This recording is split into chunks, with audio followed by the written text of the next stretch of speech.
Bru Reang ഗോത്ര സമൂഹം ഇങ്ങനെ നിങ്ങൾ കേട്ടിട്ടുണ്ടോ? ഏതെങ്കിലും ഒരു മലയാള മാധ്യമം ബ്രൂ റിയാങ് ഗോത്ര സമൂഹത്തെക്കുറിച്ച് നിങ്ങളോട് പറഞ്ഞിട്ടുണ്ടോ?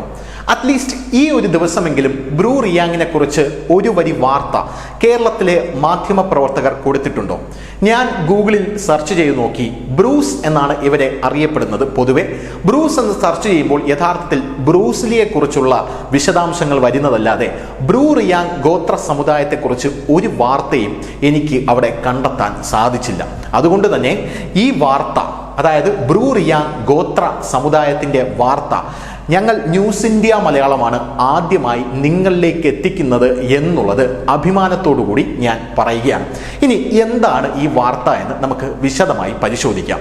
ത്രിപുരയിലാണ് ഈ സംഭവം നടക്കുന്നത്. ബ്രൂ റിയാങ് ഗോത്ര വിഭാഗങ്ങളുടെ ഒരു പുനരധിവാസം. അപ്പോൾ നിങ്ങൾ വിചാരിക്കും, ഇത് വെറും ഒരു പുനരധിവാസമല്ലേ, ഇത് എല്ലായിടത്തും നടക്കുന്നതല്ലേ, ഇതിലെന്താണ് ഇത്ര വാർത്ത എന്ന് പറയുന്നത്? ഇത് ഒരു വലിയൊരു വാർത്ത തന്നെയാണ്. ഒരു കമ്മ്യൂണിസ്റ്റ് കൊടും ചതിയുടെ വാർത്ത, കോൺഗ്രസ്സുകാരുടെ കൊടും ചതിയുടെ വാർത്ത, നമ്മുടെ രാജ്യത്തെ മണിപ്പൂര് പോലെ വേറൊരു കലാപ കലുഷിതമാകാൻ ഉതകുന്ന ഒരു സമുദായത്തെ ഉരുത്തിരിച്ചു കൊണ്ടുവന്ന ഒരു കൊടും ചതിയുടെ വാർത്ത ഒക്കെയാണ് ഈ ബ്രൂ റിയാങ് ഗോത്ര സമുദായത്തിന്റെ വാർത്ത എന്ന് പറയുന്നത്. നമ്മൾ കശ്മീരി പണ്ഡിറ്റുകളെ കുറിച്ച് നിരന്തരം ചർച്ച ചെയ്യാറുണ്ട്. ഇവിടെ നമ്മുടെ കേരളത്തിൽ അടക്കമുള്ള കമ്മ്യൂണിസ്റ്റ് സർക്കാർ പറയുന്നത്, ഈ BJP സർക്കാർ എന്ന് പറയുന്നത് ദളിതർക്ക് എതിരാണ്, അവരെ ദളിതരെ നിരന്തരം പീഡിപ്പിക്കുന്ന ആൾക്കാരാണ്, SC ST വിഭാഗങ്ങൾക്കൊക്കെ എതിരാണ് എന്നാണ് ഇവിടെയുള്ള കമ്മ്യൂണിസ്റ്റ് സർക്കാർ പറയുന്നത്. എന്നാൽ ത്രിപുരയിൽ ഈ ആദിവാസി ജനതയെ അവിടെയുള്ള മണിക് സർക്കാർ ഏത് തരത്തിലാണ് പീഡിപ്പിച്ചത് എന്ന് നിങ്ങൾക്കറിയാമോ? ഈ ബ്രൂ റിയാങ് സമൂഹത്തെ എങ്ങനെയാണ് പീഡിപ്പിച്ചതെന്ന് നിങ്ങൾക്കറിയാമോ?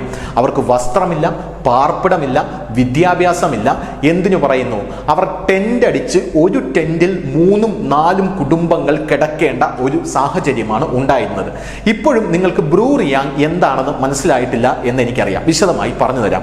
യഥാർത്ഥത്തിൽ ഈ സംഭവം നടക്കുന്നത് 1997 ഒരു വംശീയ ഉന്മൂലനത്തിന്റെ കഥയാണ്. നമ്മൾ കശ്മീരി പണ്ഡിറ്റുകളുടെയൊക്കെ വംശീയ ഉന്മൂലനത്തെക്കുറിച്ച് കേട്ടിട്ടുണ്ട്. അവരെയൊക്കെ കേന്ദ്ര സർക്കാർ ഇപ്പോൾ കശ്മീരിലേക്ക് തിരിച്ച് പുനരധിവസിപ്പിക്കുന്നുമുണ്ട്. 1997 വംശീയ ഉന്മൂലനത്തിൽ മിസോറാമിൽ നിന്നും കുടിയിറക്കപ്പെട്ട ഒരു ഗോത്ര വിഭാഗമാണ് ഈ ബ്രൂ റിയാങ് എന്ന് പറയുന്ന ഗോത്ര സമൂഹം. ഇവർ മിസോറാമിൽ നിന്ന് കുടിയിറക്കപ്പെട്ട് നേരെ ത്രിപുരയിലേക്ക് വരികയാണ്. ഇവരെ വംശീയമായി പൂർണ്ണമായും ഉന്മൂലനം ചെയ്യാനാണ് യഥാർത്ഥത്തിൽ അന്ന് അവിടെ ശ്രമം നടന്നത്. പക്ഷേ ഇവർ ജീവനും കൊണ്ട് ഓടി രക്ഷപ്പെട്ട് ത്രിപുരയിലേക്ക് എത്തുന്നു. ത്രിപുരയിലേക്ക് എത്തിയ ഇവർ അന്നത്തെ UPA സർക്കാരിനോട് അടക്കമുള്ള ആൾക്കാരോടും അതിനുശേഷം ത്രിപുരയിലെ മണിക് സർക്കാർ, അന്നുള്ള കമ്മ്യൂണിസ്റ്റ് സർക്കാർ, അവരോടും അടക്കമുള്ളവരോട് കൈനീട്ടി യാചിക്കുന്നു. ഞങ്ങൾക്ക് ഭക്ഷണം വേണം, ഞങ്ങൾക്ക് വസ്ത്രം വേണം, ഞങ്ങൾക്ക് പാർപ്പിടം വേണം, നിങ്ങൾ ഞങ്ങൾക്കത് തരൂ എന്ന് പറയുന്നു. അതുകൊണ്ട് തന്നെ ഈ സമുദായം വംശനാശത്തിന്റെ വക്കിലായിരുന്നു എന്ന് നമുക്ക് പറയാതിരിക്കാൻ യാതൊരു നിവർത്തിയുമില്ല. ഈ സമുദായത്തിലെ 38,000 പേരെ ഇപ്പോൾ പുനരധിവസിപ്പിച്ചിരിക്കുകയാണ് കേന്ദ്ര സർക്കാർ. ഈ പുനരധിവാസം നടന്നത് എങ്ങനെയാണെന്ന് നിങ്ങൾക്കറിയാമോ? ത്രിപുരയിൽ ബിപ്ലവ് ദേവ് കുമാറിന്റെ സർക്കാർ വന്നു. അതിനുശേഷം ഒരു കരാറിൽ അവിടെ ഒപ്പുവെക്കുകയാണ്. അതായത് ബ്രൂസിന്റെ കരാർ എന്നാണ് അതിനെ പറയുന്നത്. ത്രിപുരയും മിസോറാം സർക്കാരും തമ്മിൽ ഈ കരാറിൽ ഒപ്പുവെച്ച്, മുഖ്യനായിരുന്ന ബിപ്ലവ് കുമാർ ആയിരുന്നു ആ സമയം അവിടെ ഉണ്ടായിരുന്നത്. പോരാത്തതിന് ത്രിപുര രാജകീയ പ്രദ്യോ ദേബർ മന്ദാണ് ഒപ്പിട്ട മറ്റൊരു വ്യക്തി എന്ന് പറയുന്നത്. ഇദ്ദേഹത്തിന്റെ വലിയൊരു ആവശ്യമായിരുന്നു ഇവരെ പുനരധിവസിപ്പിക്കണം എന്ന് പറയുന്നത്. ഇവർ വംശനാശത്തിന്റെ വക്കിലാണ്, പാവപ്പെട്ട ആദിവാസി സമുദായമാണ്, അതുകൊണ്ട് ഇവരെ എന്തായാലും പുനരധിവസിപ്പിക്കണമെന്ന് പറയുന്നു. ഓർക്കണം, ഫാസിസ്റ്റ് സർക്കാർ, ആദിവാസികളെ കൊടും ക്രൂരതയിൽ കൊല ചെയ്യുന്ന സർക്കാർ, SC ST വിഭാഗം ദളിതർക്ക് ഒന്നും കൊടുക്കാത്ത സർക്കാർ ഈ ബ്രൂ റിയാങ്ങിനെ പുനരധിവസിപ്പിക്കാനായിട്ട് അമിത്ഷാ നേരിട്ട് ഇറങ്ങുകയാണ്.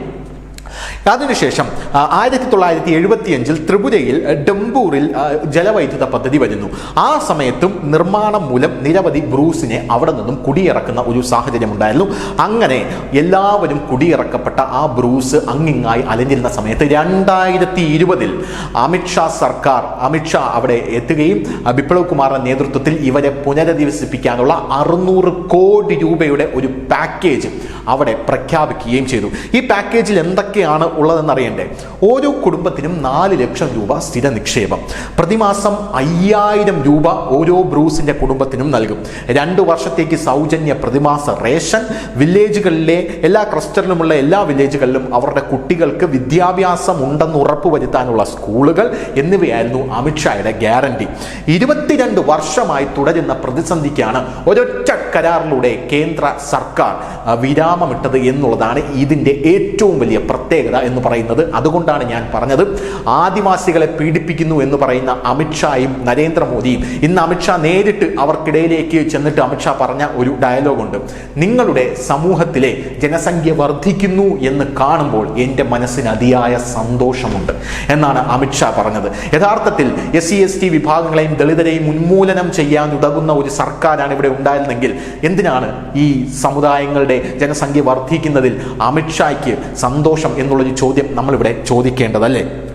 എന്തായാലും ഈ ബ്രൂസ് കമ്മ്യൂണിറ്റിയിൽ നിന്നുള്ള റിയാങ് ഗോത്ര വിഭാഗക്കാർ ഇപ്പോൾ സന്തോഷത്തിൽ ആറാടുകയാണ് എന്ന് പറയാതിരിക്കാൻ നിവർത്തിയില്ല.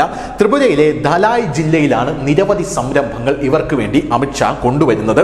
ധലായ് ജില്ലയിൽ നിന്ന് അമിത്ഷാ നേരിട്ട് ഇവർക്കിടയിൽ ഇറങ്ങിച്ചെന്ന് ഇവരുടെ കുട്ടികളെ എടുത്ത് ഒക്കത്ത് വെച്ചുകൊണ്ടാണ് അമിത്ഷാ ഇവരോട് സംവദിച്ചത്, ഇവരോട് സംസാരിച്ചത്. ഇവർ പറഞ്ഞ ഓരോ ആവശ്യങ്ങളും അമിത്ഷാ കേൾക്കുക മാത്രമല്ല ചെയ്തത്. നമ്മുടെ കേരളത്തിലുള്ള അടക്കമുള്ള രാഷ്ട്രീയക്കാരുടെ ഒരു സ്വഭാവം എന്ന് പറഞ്ഞാൽ SC/STകൾ അങ്ങനെയുള്ള ദുരിതം അനുഭവിക്കുന്ന ആൾക്കാരുടെ ഇടയിലേക്ക് ചെന്ന് അവരുടെ കുട്ടിയെടുത്ത് ഒക്കത്ത് വെച്ച് മൂക്ക് ചീറ്റിക്കളഞ്ഞ് പിറകിൽ വന്ന് ഡെറ്റോളിട്ട് കൈ കഴുകുന്ന ആൾക്കാരാണ് നമ്മുടെ കേരളത്തിലെ രാഷ്ട്രീയക്കാരെന്ന് പറയുന്നത്. അമിത്ഷാ അങ്ങനെയല്ല. അവരുടെ ആവശ്യം കേട്ട ശേഷം ഉദ്യോഗസ്ഥനെ അമിത്ഷായുടെ മുമ്പിൽ വിളിച്ചു. നിങ്ങൾ എന്തുകൊണ്ട് ഇത് ചെയ്തു കൊടുത്തില്ല എന്ന് അമിത്ഷാ അവരോട് ചോദിക്കുന്ന ഒരു സാഹചര്യം ഉണ്ടായിരുന്നു. ശേഷം ഓരോ ഉദ്യോഗസ്ഥരെയായി അവിടെ നിരത്തി നിർത്തിയിട്ട് നിങ്ങൾക്ക് 35 കിലോ ഒരു മാസം റേഷൻ ലഭിക്കുന്നുണ്ടോ എന്ന് ചോദിച്ചു. ഉണ്ട് സാർ എന്ന് പറയുന്നു. നല്ലത്. നിങ്ങൾക്ക് ആയുഷ് സ്കീം പദ്ധതി വഴിയുള്ള ഹെൽത്ത് കാർഡുകൾ ലഭിക്കുന്നുണ്ടോ എന്ന് ചോദിച്ചു. ഉണ്ട് സാർ എന്ന് പറയുന്നു. വേറൊരു ബ്രൂസ് റിയാങ് ഗോത്രവർഗത്തിൽപ്പെട്ട ഒരാൾ അമിത്ഷായുടെ അടുത്ത് വന്നിട്ട് പറയുന്നു, സാർ ഞങ്ങളുടെ കുടുംബത്തിൽ 10 അംഗങ്ങളാണുള്ളത്, ഈ 35 കിലോ റേഷൻ ഒരു മാസം ഞങ്ങൾക്ക് തികയുന്നില്ല. ഉടനെ തന്നെ അമിത്ഷാ വേണ്ടപ്പെട്ട ആൾക്കാരെ വിളിച്ചിട്ട് വേണ്ട കാര്യങ്ങൾ ചെയ്തു കൊടുക്കണം, ചെയ്തു കൊടുത്താൽ മാത്രം പോരാ, നാളേക്ക് നാളെ ഇത് എൻ്റെ ഓഫീസിൽ റിപ്പോർട്ട് ചെയ്തിരിക്കണം എന്ന് പറയുന്ന ഒരു സാഹചര്യം അവിടെ ഉണ്ടായി. ഇതാണ് ബ്രൂസിന്റെ കഥ എന്ന് പറയുന്നത്. എന്തായാലും ധലായ് ജില്ലയിലെ ഹദൂഗ് ലൗപാറയിലാണ് ഇവർക്കുള്ള പുനരധിവാസ പദ്ധതികൾ 2020 കരാറ് പ്രകാരം സ്ഥാപിച്ചിരിക്കുന്നത്. 7 പദ്ധതികൾക്ക് ഇന്ന് അമിത്ഷാ തറക്കല്ലിട്ടു. 6 പദ്ധതികൾ ഇന്ന് അദ്ദേഹം അവിടെ ഉദ്ഘാടനം ചെയ്തു. 668 കോടി രൂപ ചെലവിലാണ് ഈ 6 പദ്ധതികൾ വരുന്നത്. ഈ ഗോത്ര ജനസംഖ്യ വർദ്ധിച്ചതിൽ ഞാൻ സന്തുഷ്ടനാണെന്ന് അമിത്ഷാ പറയുന്നു. 25 വർഷത്തോളം നിങ്ങൾ കഷ്ടപ്പെട്ടില്ലേ എന്ന് അമിത്ഷാ അവരോട് ചോദിക്കുന്നു. കമ്മ്യൂണിസ്റ്റ് ഭരണത്തിന് കീഴിൽ ആദിവാസികൾ നരകയാതന അനുഭവിച്ചു എന്ന് അമിത്ഷാ അവിടെ നിന്ന് ഉറക്കെ വിളിച്ചു പറയുന്നുണ്ടായിരുന്നു. അതുകൊണ്ടാണ് ഞാൻ ആദ്യം പറഞ്ഞത്, നമ്മുടെ കേരളത്തിലെ മാധ്യമങ്ങൾ ഈ വാർത്ത നിങ്ങളിലേക്ക് എത്തിക്കില്ല. ഇത് നിങ്ങളിലേക്ക് എത്തിക്കുന്നതിൽ ഞങ്ങൾക്ക് അഭിമാനമുണ്ട്, ചാരിതാർത്ഥ്യമുണ്ട് ന്യൂസ് ഇന്ത്യ മലയാളത്തിന് എന്നുകൊണ്ട് ഞാൻ ആദ്യം പറഞ്ഞത്. എന്തായാലും BJP 40,000 പേർക്കാണ് അവിടെ വീട് കൊടുത്തത്. 900 കോടി രൂപയിലാണ് ഈ ബ്രൂസിന് വീട് കൊടുത്തത്. 24 മാസത്തേക്ക് 5000 രൂപയടക്കം ഇവർക്ക് ഗ്രാൻഡായിട്ട് കൊടുക്കുന്നുണ്ട് എന്നുള്ളത് വേറൊരു കാര്യം. ഒരു ഷെഡിൽ നിങ്ങൾ കഴിഞ്ഞിരുന്നില്ലേ എന്നാണ് അമിത്ഷാ ചോദിക്കുന്നത്. അങ്ങനെ പല കാര്യങ്ങളും പറയുന്നു. ഈ 2020 ഒപ്പുവെച്ച കരാറിന്റെ പേര് ക്വാഡ്രി പാർട്ടൈറ്റ് കരാർ എന്നാണ്. എന്തായാലും കേന്ദ്രം, മിസോറാം ഗവൺമെന്റ്, ത്രിപുര സർക്കാർ, ബ്രൂ റിയാങ് എന്നീ സംഘടനകൾ ചേർന്നാണ് ഈ കരാർ ഒപ്പുവെക്കുന്നത് എന്നുള്ള വേറൊരു കാര്യമാണ്. പാർപ്പിടം, സൗജന്യ റേഷൻ വിതരണം, സ്കൂളുകൾ, നൈപുണ്യ വികസനം, വൈദ്യസഹായം തുടങ്ങിയ ബന്ധപ്പെട്ട വാഗ്ദാനങ്ങൾ പാലിച്ചതിന് ഇന്ത്യൻ ഗവൺമെന്റിനെ അഭിനന്ദിക്കുന്നതായിട്ട് ബ്രൂ റിയാങ്ങിലെ ആൾക്കാർ നിറകണ്ണുകളോടുകൂടി അമിത്ഷായോട് പറഞ്ഞിരിക്കുന്നത്. അപ്പോൾ അമിത്ഷാ തിരിച്ചു പറഞ്ഞൊരു വാക്കുണ്ട്, അതുകൂടെ പറഞ്ഞുകൊണ്ട് നമുക്ക് ഈ സ്റ്റോറി അവസാനിപ്പിക്കാം. നിങ്ങളെക്കാളും ഞാൻ സന്തോഷവാനാണ്. പ്രധാനമന്ത്രി ത്രിപുരയിൽ നിങ്ങളുടെ സ്ഥിരതാമസം ഉറപ്പാക്കാൻ കഴിഞ്ഞതിൽ പ്രധാനമന്ത്രിയായിട്ടുള്ള ബഹുമാനപ്പെട്ട നരേന്ദ്രമോദിയും സന്തോഷവാനാണ് എന്നാണ് അമിത്ഷാ അവരോട് തിരിച്ചു പറഞ്ഞത്. ഇതൊക്കെയാണ് യഥാർത്ഥത്തിൽ നോർത്ത് ഈസ്റ്റിൽ BJP കൊണ്ടുവരുന്ന വികസനം എന്ന് പറയുന്നത്. ഇത്ര കാലം ആദിവാസികളുടെയും അധകൃതരായവരുടെയും അടിച്ചമർത്തപ്പെട്ടവരുടെയും അപ്പോസ്തലന്മാരായിട്ട് നിന്ന കമ്മ്യൂണിസ്റ്റ് പാർട്ടിയുടെയും UPA സർക്കാരിൻ്റെയും ഇപ്പോൾ രാഹുൽ ഗാന്ധിയൊക്കെ ഘോരം അംബേദ്കറുടെ പടമൊക്കെ നെഞ്ചത്തൊട്ടിച്ച് വെച്ചുകൊണ്ട് SC വിഭാഗങ്ങൾക്ക് വേണ്ടിയും ST വിഭാഗങ്ങൾക്ക് വേണ്ടിയും വാദിക്കുന്നുണ്ട്. രാഹുൽ ഗാന്ധിയൊക്കെ ഇത് വല്ലതും അറിയുന്നുണ്ടോ? അറിഞ്ഞാൽ തന്നെ പറയുന്നുണ്ടോ? നമ്മുടെ കേരളത്തിലെ ഏതെങ്കിലും ഒരു മാധ്യമങ്ങൾ ഇത് പറയുന്നുണ്ടോ?